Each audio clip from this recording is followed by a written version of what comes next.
Welcome to The Dirt on the Past, a program of the Extreme History Project that explores the good, the bad, and the ugly about our human past.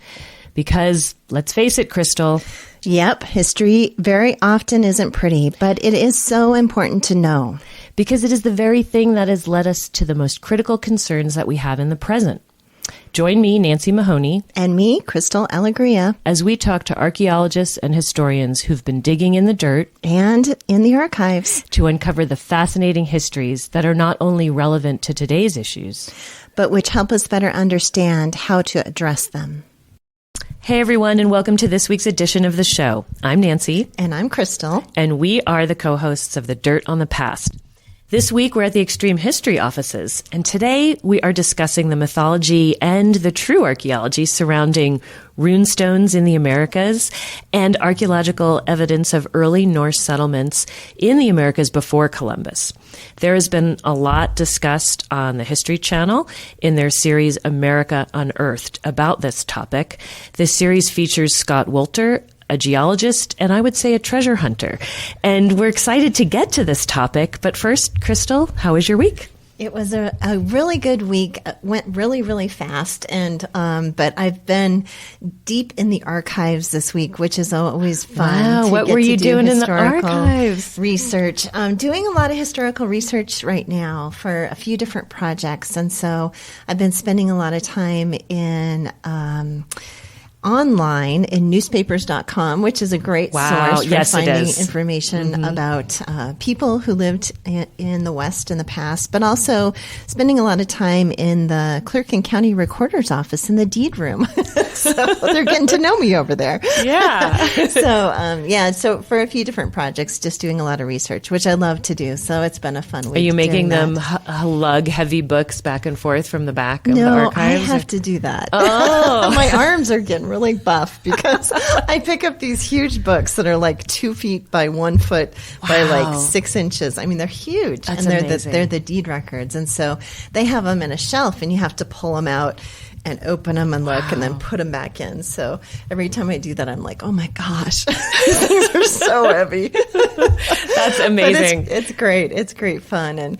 And getting to see these people's lives and better understand the history of these people's lives as I'm creating these histories is always very cool. Very cool. So yeah, I feel like I've been in like the 1910s for the last week. It's fun to trace people and have them pop up in all these different places and be able to look through that. I kind of miss that. It's been a little bit since I've done something like that. Yeah. So a good week. But how was your week? My week was good, and I felt like I was more in the entrepreneurial side of my brain. We have been trying to get our collection of inventory onto an Instagram or Facebook shoppable site. And let me tell you, a lot of it is like learning another language. Oh my gosh. Yes. I can't imagine. It's been 3 of us in the back kind of pulling our hair out and working with a team that has some expertise who've been able to help us get stuff going. And we're excited to be on a new platform, being able to reach people and be able to provide some new content. So it's creative and fun once we get through the technological part of it. So would people be able to buy directly from your shop? Right on your phone. Right off of Instagram or exactly. something like that? So Crystal, I'm clearly on the older side of shoppers these days, and I like to go to a website. Too. I mean, I like a store, right? I like a physical I like to store. Walk in a store. Which I know people do, but if I'm not able to get there and I know the merchandise, I'm happy with the website. Yeah. Well, young people, not really going to the website anymore. You got to show up in front of them on their phone in their feed.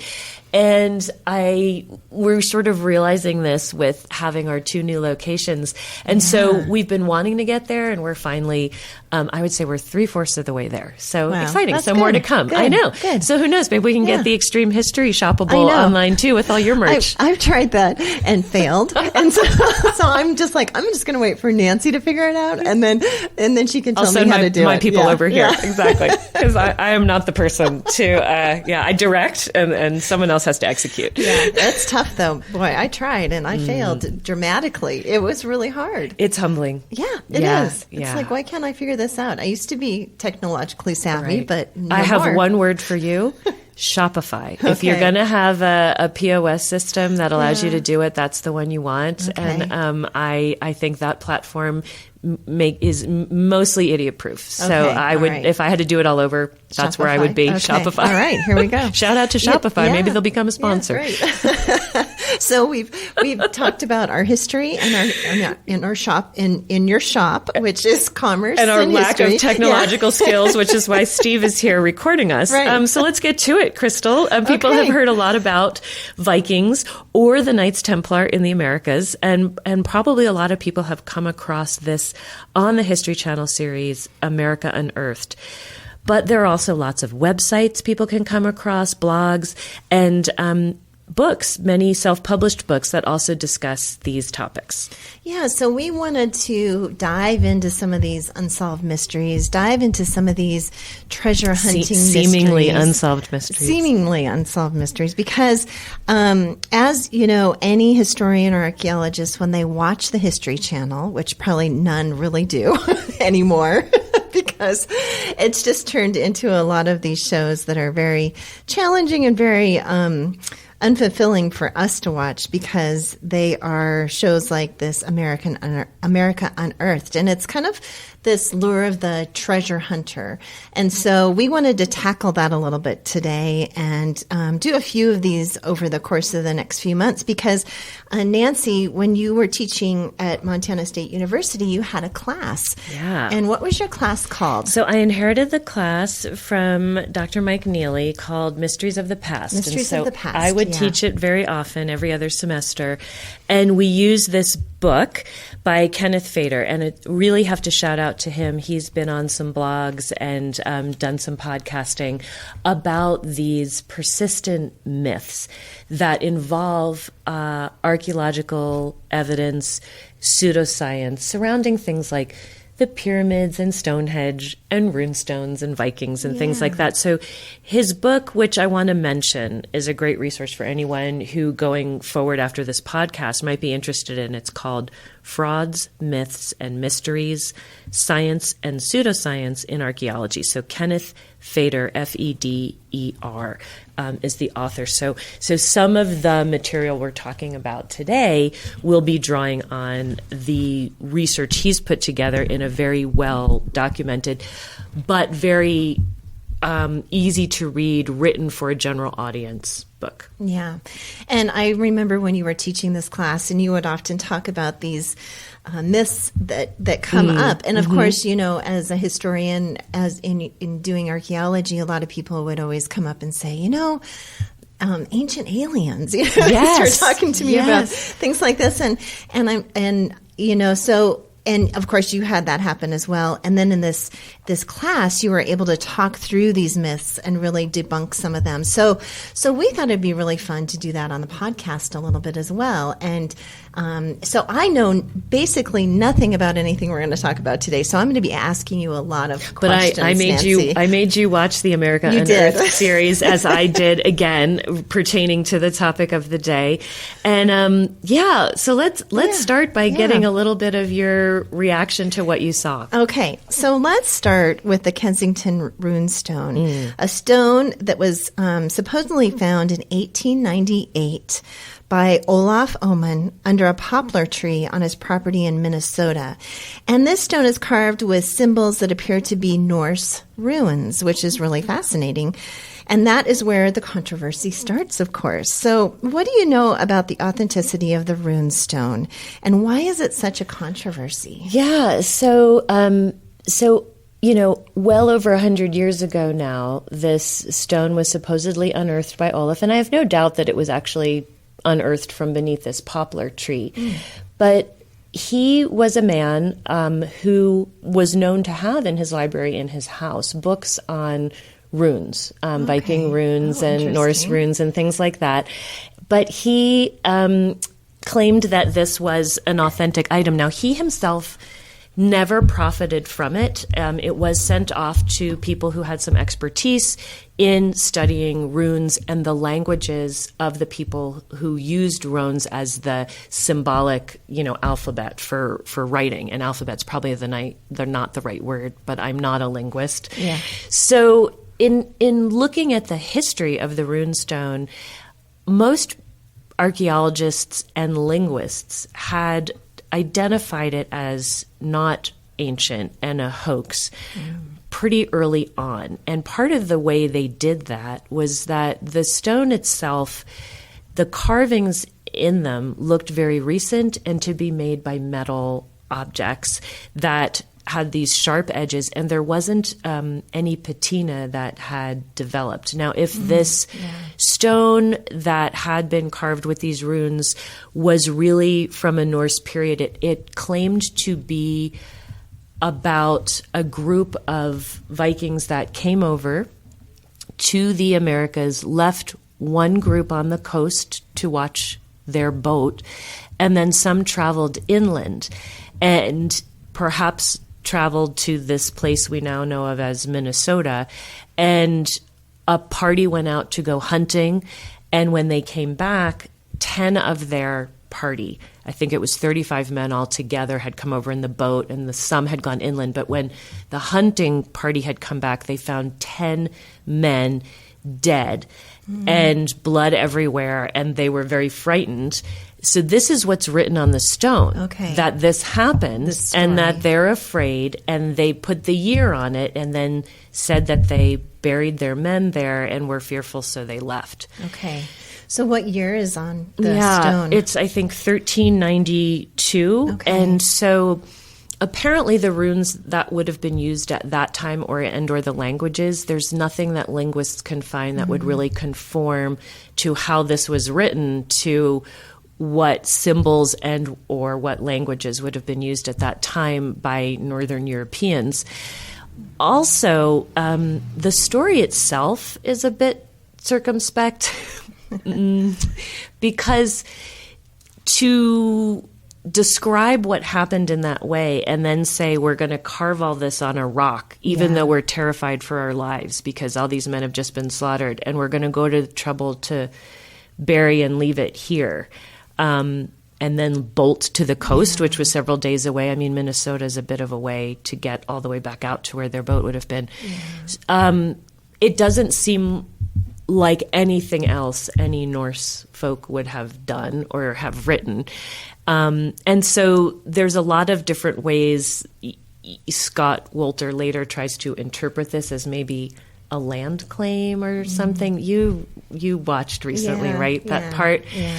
So there's that. So there's the age of the stone, the lack of legitimacy of the runes themselves, and then the bigger picture. If we zoom back, if we want to understand how an artifact could be authentic or not, there's a word we always use in terms of history and archaeology, Crystal, that we want to understand it within its context. Exactly. Yeah. And so there is no context for this stone. It's just out in the middle of nowhere with nothing around it, no artifacts around it that really... There's absolutely no artifacts. There's no evidence of this group other than the stone. No evidence of a massacre, no evidence of a camp. There's no skeletal remains of the folks that were... And these people would have been using metal tools and might have even been wearing metal items on their garments or to keep their garments together. There's nothing that... And those things would have preserved. There's nothing except this one stone that they would have stopped after a massacre to taken all that time to carve. There's just not a lot about it that rings true. But what we look for in archaeology is the weathering of the stone would be the best way to determine if it could have possibly had that authenticity of age. And so that's the first line of evidence, that it doesn't look old enough and there's not enough weathering where the inscriptions are on the stone. Second, it was under a poplar tree, which seems like, wow, it must have been old. But when they asked individuals around there, they said that poplar tree was 40 to 70 years old at most. So easily could have been planted there much earlier by Olaf himself and then dug up much later when he thought it was an appropriate time. Now, he didn't profit off this, but then another man came along and bought the runestone. And really, that's where this story gets going. So in 1910, the runestone is bought, and this individual, if I can find his name, he's the one who starts taking it around to some scholars till he finally finds one or two that thinks, maybe this could be really runes, and then he touts that. So it sort of then hums along, and he gets some folks.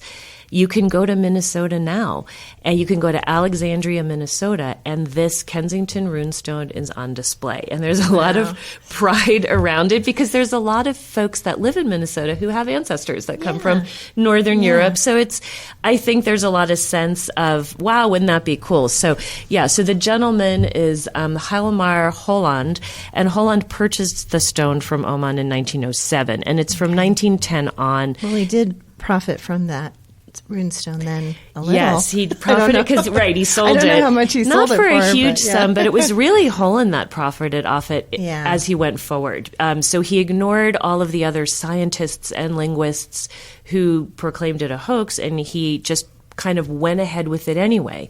So it's this idea of just ignoring what other experts have said, finding one that disagrees with all of them and going forward with it. So there is very little evidence to suggest that this runestone is anything but a hoax. And it was originally thought to have been evidence of Vikings coming, but how does Scott Wolter talk about the runestone in America Unearthed? Yeah, well, so just to back up a little bit, and we talked in the intro about Scott Wolter, but maybe you could talk a little bit about him. He's the main person on this show called America Unearthed, which is a History Channel show. And he is, as you mentioned, a geologist and probably more of a treasure hunter than a geologist, but is he really a geologist? Well, Nancy? he got his bachelor's degree. We did, as a class, we got very interested when we were reading about it in the book, and we all did some research. And he's actually come under a little fire for claiming that he's a geologist and trying to get an honorary master's degree because he took a couple classes, but he has a bachelor's degree in geology, so he went to college, which I don't know that you are qualified to say you are a historian, an archaeologist, a physicist, geologist with just a bachelor's degree. Usually to work in that field, you need to have an advanced graduate degree of some sort. And you would say what that is. And he calls himself a forensic geologist, but he has no degree in forensic geology. Not honorary or actual. So there is that. And what he does to talk about the weathering of the runestone is he compares the weathering on the mica, the biotite mica of that rock that the runestone is, with these gravestones in New England that are upright stones made of slate that have weathering on them. And he's looking at the dates of those. And these are different materials in completely different environments and in completely different contexts. So there's no reason why you would randomly pick a gravestone in New England to compare it. It's not the same stone. It's an upright slab that's been exposed to the weather, whereas the runestone was purportedly buried for a long time, a different stone in different types of soil. And even if it had been exposed, it would have been different weathering conditions. So this idea that he's a forensic geologist is it's one of those things that it can just flow right by you when you have the music and the drama of the series going on, and it sounds very scientific. And then as soon as you actually write down what he says and what he did, that's nothing that a geologist would ever do to try to determine the age of a runestone. You would compare it to something that was the same material, found in a similar environment, and even then it would only be relative. It wouldn't be something that would give you an actual century. It would give you a range of age, perhaps, in comparison.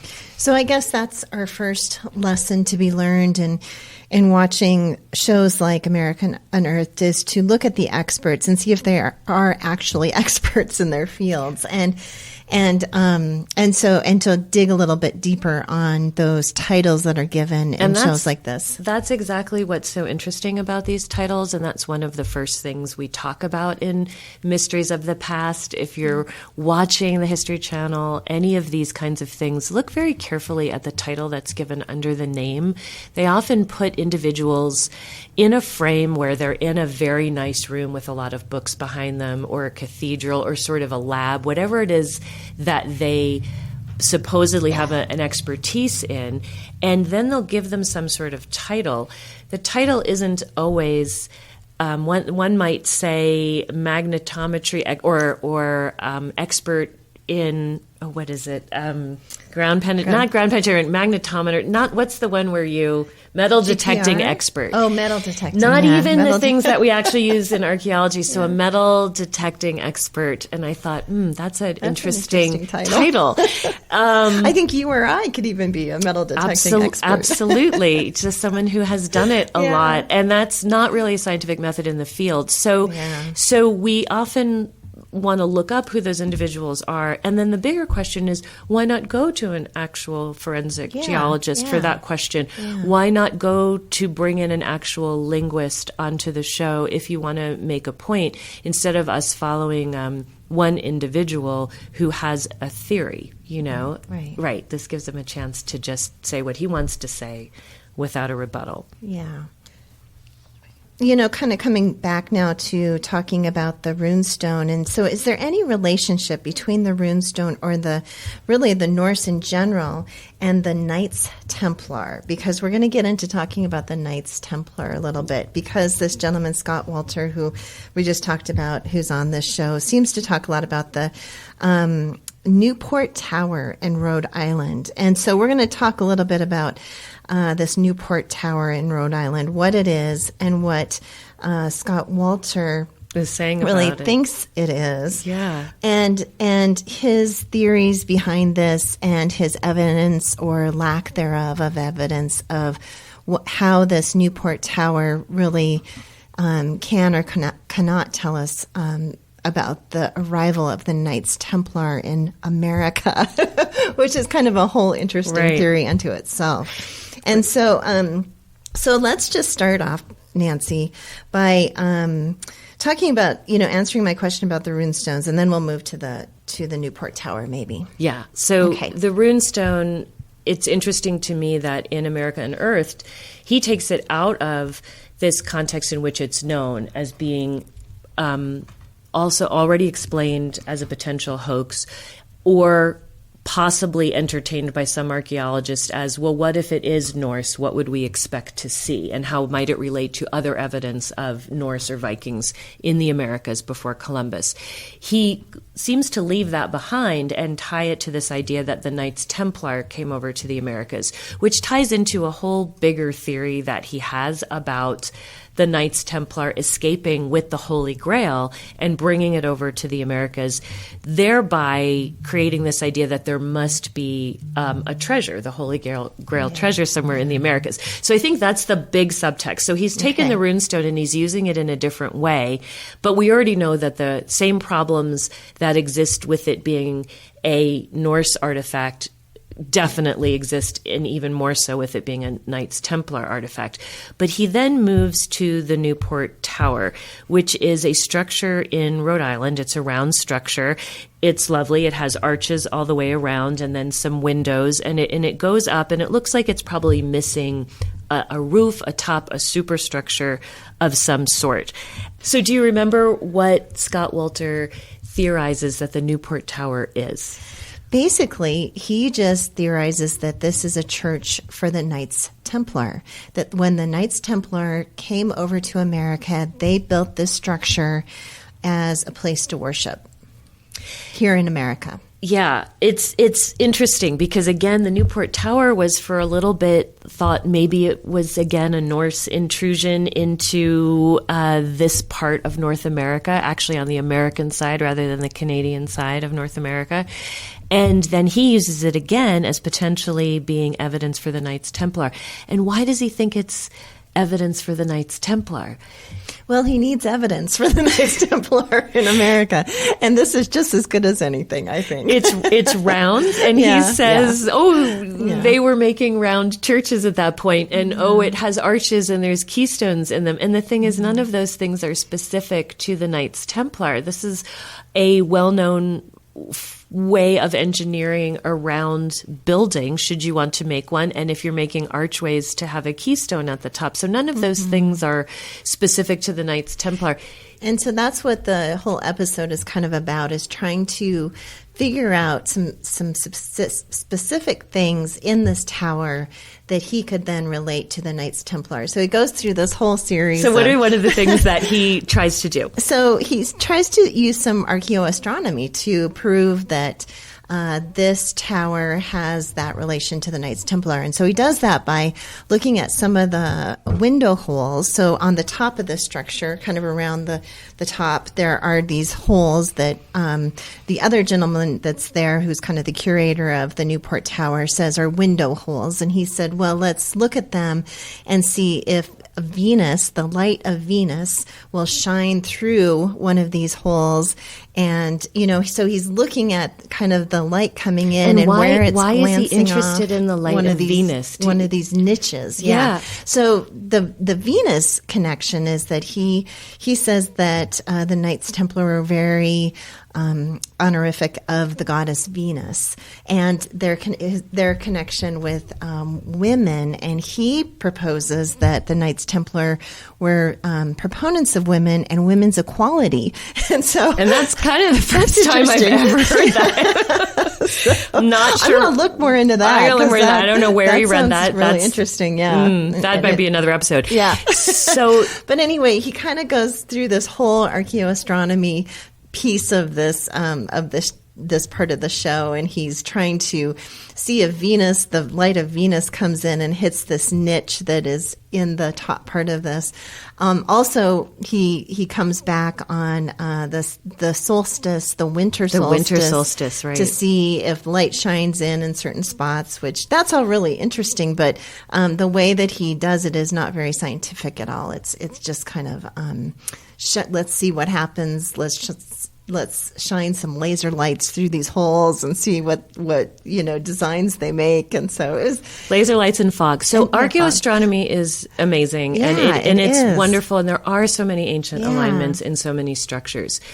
And actually, it's not even that hard to find them when they are there. I mean, we have them in Chaco Canyon, we have them in Stonehenge, we have them at Newgrange, we have them so many places. That's fascinating. And often they do revolve around the solstice or the equinox. And perhaps there are also star alignments, and I think maybe some more complicated alignments at places. We have these things all throughout Central and South America, pretty much anywhere around the world. People were so aware of the night sky and the movements of the sun and the moon. That being said, we don't really know that the Knights Templar had any particular reverence for Venus. He was tying it to Mary and their reverence for women. So first of all, that's a bit of a stretch. Second of all, why they would have built this structure to capture the light of Venus in particular. They went to great pains to say, there's light pollution now, but I don't know that the light of Venus would have ever been strong enough to shine through a window. I mean, moonlight even itself on a full moon, yes, okay, maybe that'll cast a shadow. But to have the light of Venus, I find that really hard to believe. But then what he does to try to demonstrate is he just takes two windows that are on opposite parts of the structure, and he shines a light through them so they hit the other wall where it niches. He points it at the niche. And by doing that from both holes across, you're naturally going to have those laser light beams cross over one another and make an X. And so this seems to be very significant to him, but any two lines that are going to be shot across a round structure are going to cross in some way and make an X. So to him, that stands for something important, and the Knights Templar were doing this. But you never would have had light coming through those two windows at the same time, because he talks about them being at different solstices and the light coming up and the light going down. So you never would have had that X actually visible with beams of light. Anyway, Okay, so that's one part of what he was doing there. Yeah. There's another element that he looked at. Do you remember the stone that he says he finds that he thinks is significant in the structure? Yeah.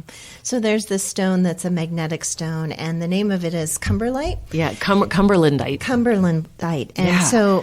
And so there is one of those stones within this tower. And so he has a theory about the stone and what the stone means within this tower, and the connection again to Venus and to a lot of different things. And so but it's really interesting to me that he's proposing theories, he's throwing these theories out, he's testing these theories, but within the show, none of the theories pan out.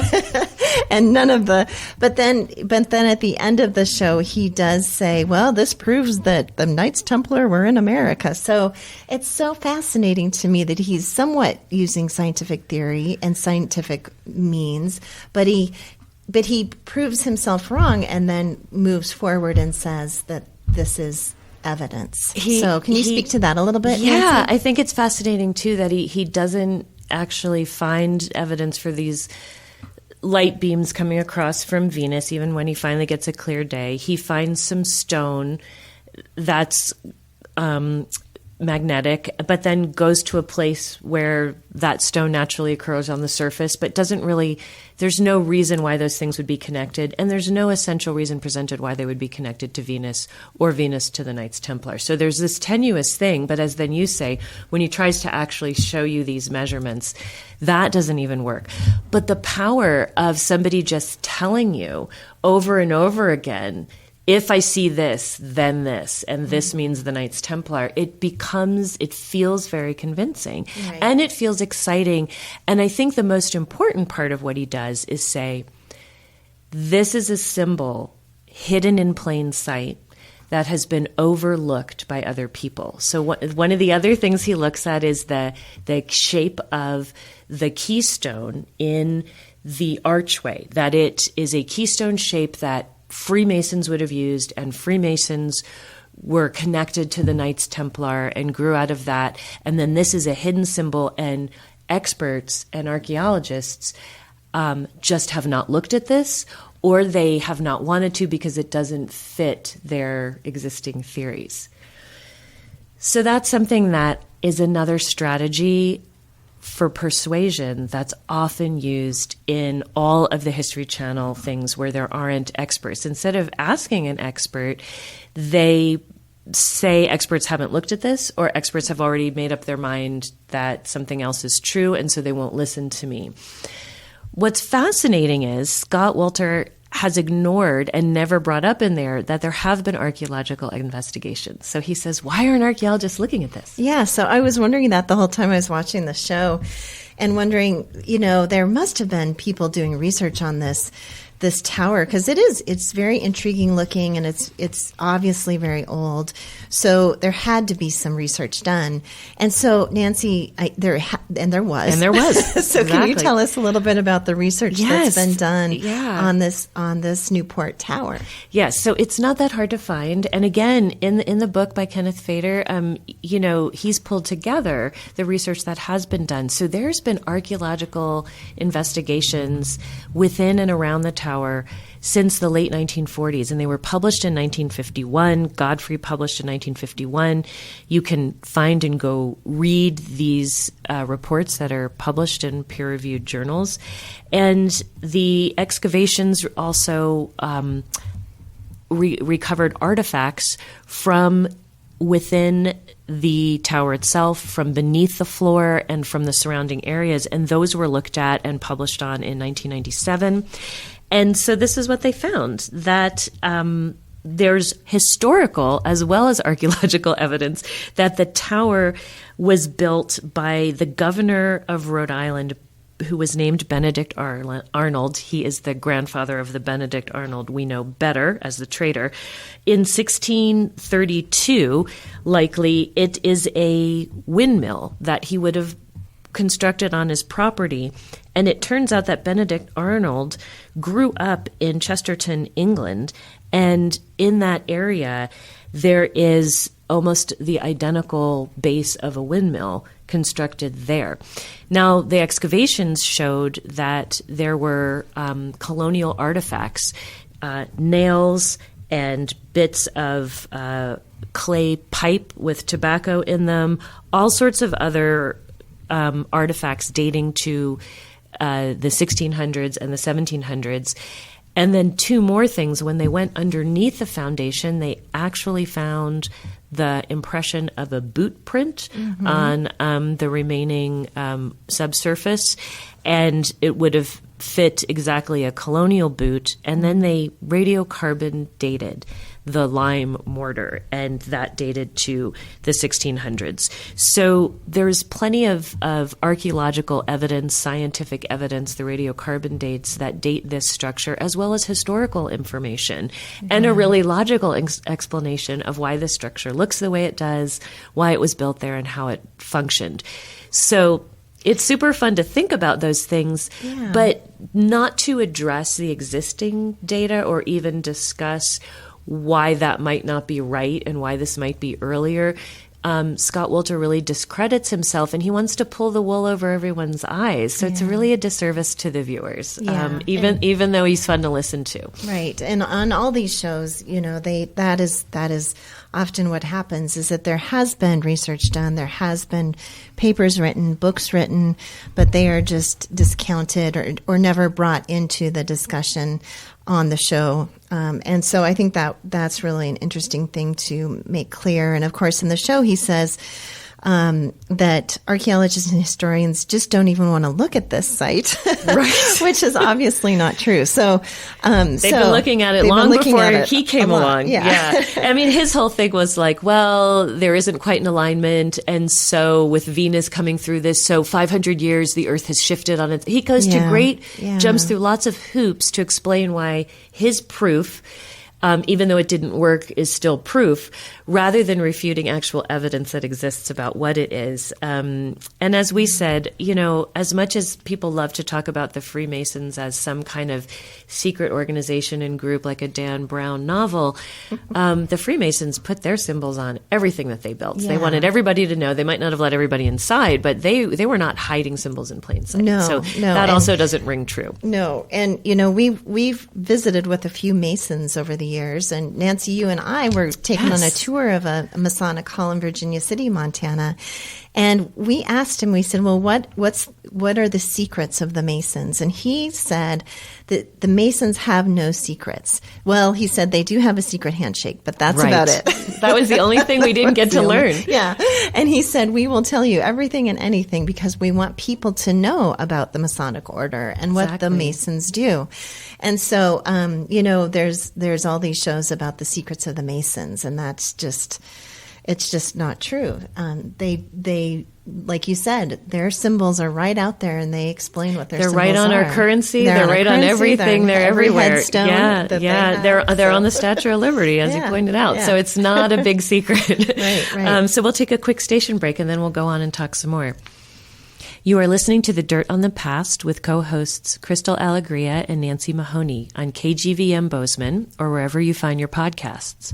We're talking today about the History Channel series America Unearthed and the mythology and true archaeology surrounding reports of runestones, Vikings, and even the Knights Templar in the Americas. So, all this talk about people that we have no evidence were really here, like the Knights Templar. But let's get back and talk a little bit about the Vikings, because we do have some historical and archaeological evidence that they were in the Americas before Columbus. Right, Nancy? We actually do. And that's what's so fascinating to me that gets completely ignored is that I bet Scott Wolter could do a really good job making a story about the real evidence for Vikings in the Americas interesting. He certainly has a flair for the dramatic. So one of the archaeological sites that is the best well-known among archaeologists for evidence that the Vikings were here is a site in Newfoundland called, and I probably am going to butcher this because I don't speak French, Les Meadows. what we know from Viking sagas, and this is what's, again, very interesting, is that we like to talk about, number one, context, and number two, convergence of evidence. So whenever someone tells you something about aliens or somebody being in the Americas early or something, the first thing you want to ask yourself is, who's telling me? Are they motivated by money?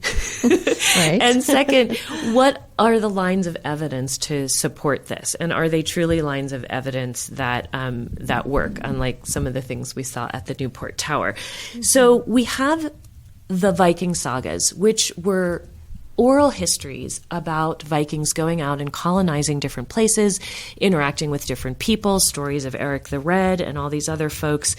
And we have one story that talks about the founding of Greenland in the late 900s. And there was one man who had sailed over with some Vikings who got a little lost on his way to the Greenland colony, and he thinks he saw some other lands over to the west. So when he comes and finally gets to Greenland and tells folks about it, Leif Erikson, who is the son of Eric the Red in AD 1000, according to the sagas, sails west, and he goes looking for new lands. And when he comes back, he describes three places that he visited: Helluland, Markland, and Vinland. And these three different places, one is a flat land, a flat stone land, Helluland. Markland is a forested land, and Vinland is described as this place. It's wineland. It's this place of meadows and wild grapes growing and kind of all these riches, and a great place to start another colony. So he then has someone back in Greenland who says, well, I'm going to go ahead and I'm going to head over there, and I'm going to go ahead and give it a go. So Thorfinn goes out in AD 22 and attempts to colonize Vinland. And even according to the sagas, they only last a year. They talk about a group called the Skraelings, which is a negative term to describe what we assume are Native Americans living on the lands, who were very hostile to the intrusion of the Vikings to come and settle this part of what is now Newfoundland, but what was their territory. So we have that story, right? So there's a lot about the Viking stories. Some of it is myth, and some of it really rings true. We have these early settlements in Greenland and Iceland. So we had archaeologists going out and amateurs looking for what might have been Vinland, where they set up this colony. And a lot of people thought, well, if we look at the way people would have sailed and where they would have stopped, this part of Newfoundland seems like this would be where they would settle. And sure enough, in the 1960s, they found the site of Los Olmedos. And what's fascinating is this particular site has the turf houses laid out exactly as Norse were laying them out on Iceland and on Greenland. They found both Norse artifacts and Native American artifacts at the site, so they would have been doing some trading. And it's surrounded by other structures, some of which would have housed their boats. You see that they brought over animals and they were butchering them. So you see all of the whole trappings of that Viking lifestyle. Everything you would have need to set up a colony is there. And then they're not obliterating themselves when they leave. Like, they make a go of it. And so that stuff is left behind. The remains of their food, the remains of their fires, the fuel they used, the remains of their turf houses, all of that is there as evidence. And when we radiocarbon dated materials left behind at that site, it plus or minus dates from about the 900s to the 1000s. So it actually lines up very well with the Viking sagas. Yeah. And that's what archaeologists often look for, is those basic needs, those things that you would need to basically live. Remains of food, remains of shelter, remains of life, basically. So and that's what materials found. They use to make tools, the different type of metallurgy, and actually even raw material for stone artifacts that was coming from Greenland and Iceland and is not a source that's found anywhere in Newfoundland or locally. So you clearly have items that are being brought over, and then not just traded on the coast, you actually have a whole physical site that conforms really well in every way, culturally speaking, to what Vikings would have built. So that convergence of evidence is there, and the dating lines up as well. So that, I mean, that's exciting. They came over, they tried to make it, they couldn't make it, you know, so that's fascinating. And there may be a few other Norse settlements that we don't know about, maybe in other parts of Newfoundland. There's a couple of people using satellite imagery to look and see if they can see remains of these turf house settlements in other parts of Newfoundland. Because there's very much a pattern to those. And so, of course, that's another thing we look for is patterns. And so if you're looking for one of these settlements, you look to the others to see how they would build a settlement. And they're very similar. They're all very similar. So you can really tell that this is a settlement. Absolutely. Yeah. So another good example of what you would find and what you would expect to find if you did indeed have the Knights Templar come to the Americas, or if you had the Norse make it all the way into Minnesota to make that runestone. We have other examples of Hernan de Soto when he did the first exploration up through Florida, through southeastern United States. We had journals kept by him as well as members of the expedition. We have descriptions of what they took along with them and the places that they visited. And so with those historical documents, archaeologists have gone out and looked to see if they could find the places that they camped, places that they stayed with certain tribes who were there at the time, because we're talking the 1500s. And at those places, we find little bits of chainmail. We find certain types of beads that were only made in Spain at the time, Venetian glass, things like that that were left behind that were very specific to European context that could have only come over if there was trade. But then we also see, evidence of actually camp, and then we see Hernan de Soto, bringing some of these things from one place to another and leaving them behind. So we have good evidence of where his travels would have been and where they stopped along the way, and that they were bringing horses, and we have horse bones left behind, which you didn't have before. So we have, again, convergent lines of evidence. So being both the archaeological and the documentary with those diaries and those documents that they had for the shipping and all those sorts of things, they all line up together. So when people talk about things like a Sumerian cuneiform tablet that Chief Joseph had and then gave as a gift, which ended up then in a museum on the East Coast. You find a lot of this also discussed again on the internet, and it's being used as evidence that we had Mesopotamians, maybe lost tribes of Israel, come early to the Americas and settle and contribute knowledge to Native Americans. And number one, that's insulting to the achievements of peoples of the Americas and everything that they achieved in their own cultural traditions here. And number two, there's so many other ways that if this artifact really was in the possession of Chief Joseph, which we only have hearsay historical evidence for, we don't have really good, clear documentary evidence of.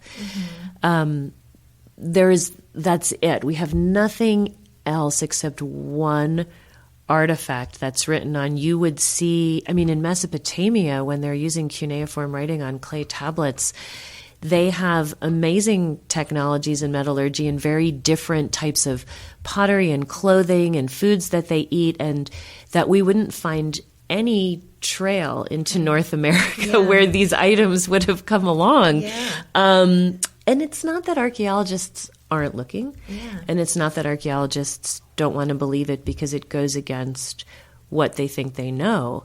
I think they would be the first ones to publish evidence of Mesopotamian site intrusion in the Americas. Because then your National Geographic is throwing money at you, and that's what you want. Geez, look at like these new hominids found in South Africa. Lee Berger, like he can't even spend all the money National Geographic is giving him, right. And it's like, and he didn't make up those fossils, but no one could have ever predicted something like Homo naledi, this tall, upright walking thing with a tiny brain. Like, what is that? Yeah. So no, I think we're always open as long as the evidence is there. Yeah. But one artifact and the hearsay story about it does not make a story, a whole story that we should go out into the public. And that gets to this bigger question that Fader and others ask is that, who manages our understanding of the past? Do we leave it to popular impressions of what we think is fun to think about? Or do we actually want to believe that we have people who have expertise who can sort out what is actually enough evidence to say, yes, this happened in the past, from no, that is not enough evidence to say that that happened in the past, and do we have something against anybody with expertise, which is what it seems to be Scott Wolter. That's one of the lines of persuasion that he uses in his, and he's not the only one who uses that critique of anybody who has any expertise or maybe even who's considered a scholar. Yeah, he calls them the academics. Right, lumps us all together. Yeah. So, he really disparages the academics who have looked at these places before. And those are just the experts. Those are the people who have devoted their lives to learning about this time period or this place, these places. And so they have a lot of knowledge. We should not discount the experts and the academics and the professionals who do this as a living. I mean, you don't want to go on an airplane with someone who's like, I've read a lot about flying. I think I can do it. You really want somebody who's gone through the training and is certified to be able to fly that craft you're getting in. Why would we be any different with any other aspect of expertise, whether it's medical or anything, right? Right, exactly. Yeah. So I think that's what we're trying to do here is we're really trying to speak to these methods of persuasion that are on these History Channel shows, but we're picking on the History Channel, but of course you see them anywhere on television or on Netflix or whatever, however you're watching your content. And so we just want you to be leery of these and think a little bit when you're watching these shows. Don't just be pulled in by the treasure hunting aspect of them. We want you to think about these things we've talked about. For example, the expert, is this expert really an expert? Or are they just, some guy off the street who's saying, yeah, that sounds good to me, and who's excited about being on TV, right, exactly. I always tell my students in the beginning of the course that I teach that I was completely taken in by what I thought was a documentary about how the moon landing was fake. Oh, yeah. And how the whole thing was faked, and you could tell from the photographs and the angles of the lights, and the whole thing was staged. It was done in a studio. And I was completely hooked and persuaded, and I thought, wow, for the first time I really thought maybe the government is really putting this over on us. Okay, I had no idea who was really doing the talking and what, and only later, once I started realizing, people have titles for a reason, and people are oversimplifying this, and so they're making an argument about that. And it took a long time before I understood there's actually kind of like a little list of things you can look for and ask yourself to determine, is this a credible source? And really, that's what we want to find out, right? Are we learning this information from a credible source? Should I believe it and tell someone about it? Or should I look for a little bit more information? Yeah. So what are some of those other methods of persuasion that we see that you need to dig a little deeper into and better understand and be leery of and watch for when you're watching, I'm using air quotes, documentaries. Air quote documentaries. Yeah, things that are documentary style. And I think that's what we should call is this documentary style itself is a persuasive method. So I'm going to go through these and just interrupt if you think you recognized some from the episode you watched of America Unearthed. Okay. So in these documentaries, these purported documentaries, they present factual data alongside unsupported speculation and act as if they're equivalent. So sometimes they will tell you runes, the Norse used runes, and they used these runes to communicate in this type of way, and they made They would carve them into rocks, and they would make monuments out of them, and they would put their sagas in these runes. And then they tell you some information about the Kensington runestone that's completely speculative about how old it is and where it was found. So they will give you factual data with unsupported data, and by doing that, it seems as if they're telling you it's all factual, right? So you whitewash that. And that goes along with this narration style in these type of pseudo-documentaries where they're very authoritative. I think Scott Wolter does an amazing job sounding like an authority. Yeah. It's all in the way he presents it, and he says things multiple times. He says, and if we see this, then this is going to prove this. And then even though they didn't see it, he'll say, well, the Earth has changed on its axis, or this didn't line up, but this proves that the Knights Templar built this tower. When really we have actually existing evidence over here that isn't. So just being authoritative, we're used to people only speaking to us that way if they're sure that what they're saying is true. I think even archaeologists are less authoritative in the way they speak because we always know there's more to be found out. Yeah, there's always more. And if you don't want to say something authoritatively because tomorrow new evidence could be found that would totally change the way you think about something. And so sometimes that makes us sound a little bit less sure than someone like Scott Wolter. Yeah. So that's something to think about. Just like with the factual data, expert and non-expert credentials are presented as equivalent. So again, look very closely at the title they give somebody under their name when they present them. And a lot of times it's just author or metal detector expert, things that aren't even a real thing, something that you couldn't get a degree in. He calls himself a forensic geologist.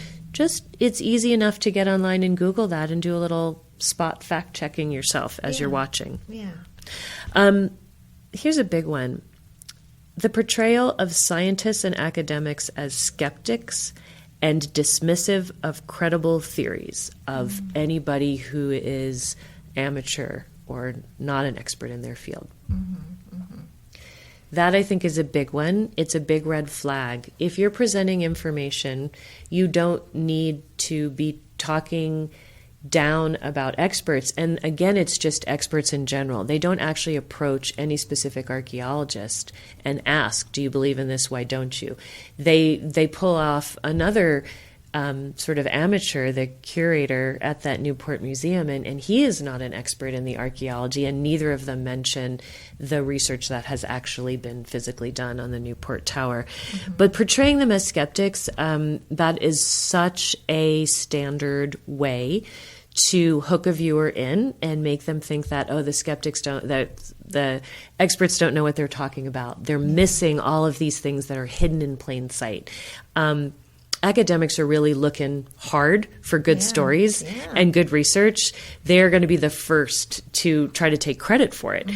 So you can't paint experts as both like backstabbers, stealing stories, and as skeptics. It doesn't work. And also trying to hide information. So that's another big part of what they always say is that academics are trying to hide information from the public so the public doesn't know. And that's the exact opposite of what an academic is doing this work for. Of course, they're doing the work to better inform the public about the past, about what happened, and that is that is what they do. That is their ethic. And so, I think that is when you hear that, always be careful when you hear that academics are trying to hide information. I don't know any academics that are trying to hide information. No. I think they're working hard to get what they can out there because they don't have a job if they don't get the information out. Exactly. So that's strange. Yeah. Proposing hidden codes and meanings, using intrigue about hidden treasure, all of those things, again, if somebody's talking to you in that excited way about there's a mystery and we're going to solve it or we're going to find the treasure, again, usually a red flag that you're not really dealing with credible information. You're letting your enthusiasm for the treasure hunt or the discovery of some hidden meaning to override any other logical links in what factual information you actually have.